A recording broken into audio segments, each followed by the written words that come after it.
নমস্কাৰ বন্ধুসকল দুদিন আগতে মই এটা ভিডিঅ' আপলোড কৰিছিলোঁ যিটো ভিডিঅ'ত মই কৈছিলোঁ ৰাজস্থানৰ এগৰাকী 13 বছৰীয়া কিশোৰী কি ধৰণে 32 জন মানুহে তাইক ধৰ্ষণ কৰিছিল আৰু এই ধৰ্ষণ কৰা ঘটনাটো আমাৰ ভাৰতবৰ্ষত এনেকৈ সোশ্যাল মিডিয়াত ভাইৰেল হৈ পৰিছিল যেটো বহুত মিলিয়ন মানুহে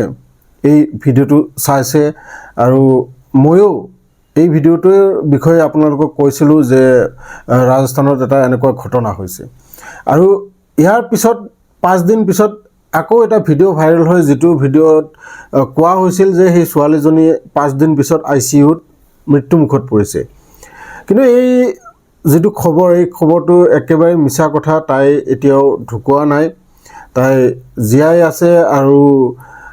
ৰাজস্থানৰ পুলিচৰ দ্বাৰা এটা ভিডিঅ' জাৰি কৰিছে যেটো ভিডিঅ'ত তেখেতসকলে কৈছে যে এনেকুৱা ভুৱা বাতৰি কাকো নিদিব তাই এতিয়াও ঠিকই আছে কিন্তু এই ভিডিঅ'টোৰ পৰা কেইটামান আমি শিকিবলগীয়া কথা আছে আৰু এইখিনি কথা আপোনালোকক জনাও বুলি মই ভিডিঅ'টো আনিছো যিসকলে নতুনকৈ মোৰ চেনেলটোত আহিছে চেনেলটো সাবস্ক্ৰাইব কৰি ল'ব আৰু লগতে আপোনাৰ লগৰবোৰৰ লগতো ভিডিঅ'বোৰ শ্বেয়াৰ কৰিব আপোনালোকে জানে ইউটিউবত কাম কৰা এটা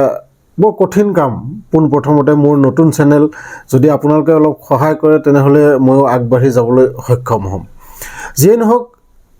যিকেইটা কথা মই আপোনালোকক ক'বলৈ লৈছো সেইকেইটা এটা এটাকৈ মই কৈ যাম যদি ঘৰত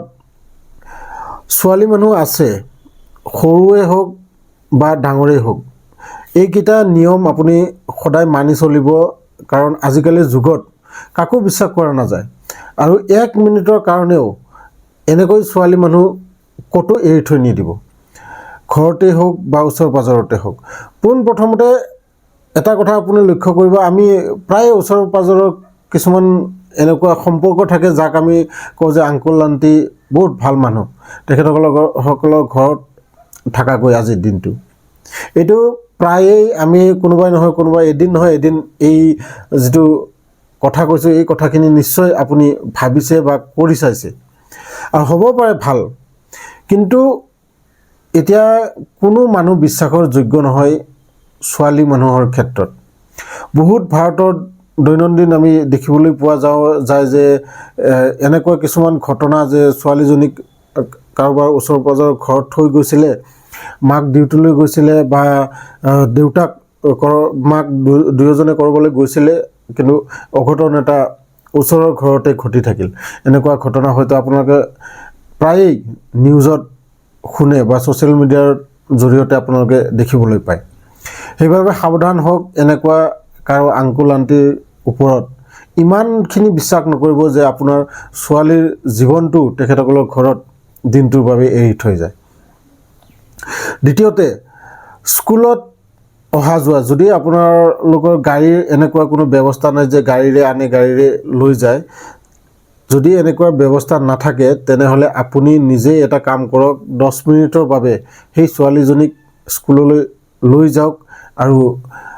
ছুটিৰ সময়ত আপুনি আনিবলৈ যাওক ইয়াৰ পৰা আপোনাৰ ছোৱালীৰ প্ৰতি আপোনাৰ মৰমো বাঢ়িব আৰু আপোনাৰ ছোৱালী আপোনাৰ প্ৰতি বিশ্বাসো বাঢ়িব আৰু লগতে ছোৱালীজনী সুৰক্ষিত থাকিব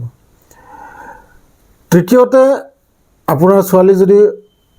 সন্ধিয়া সময়ত বাহিৰলৈ খেলিবলৈ যায় এই সময়ত আপুনি নিজেই তাইৰ লগত যাওক গৈ পেলাই তাইক খেলুৱাই উভতি আহোঁতে আপুনি লগত লৈ আহক কাৰণ এনেকুৱা খেলাৰ বয়সত কিছুমান এনেকুৱা ল'ৰা থাকে যে যিবোৰ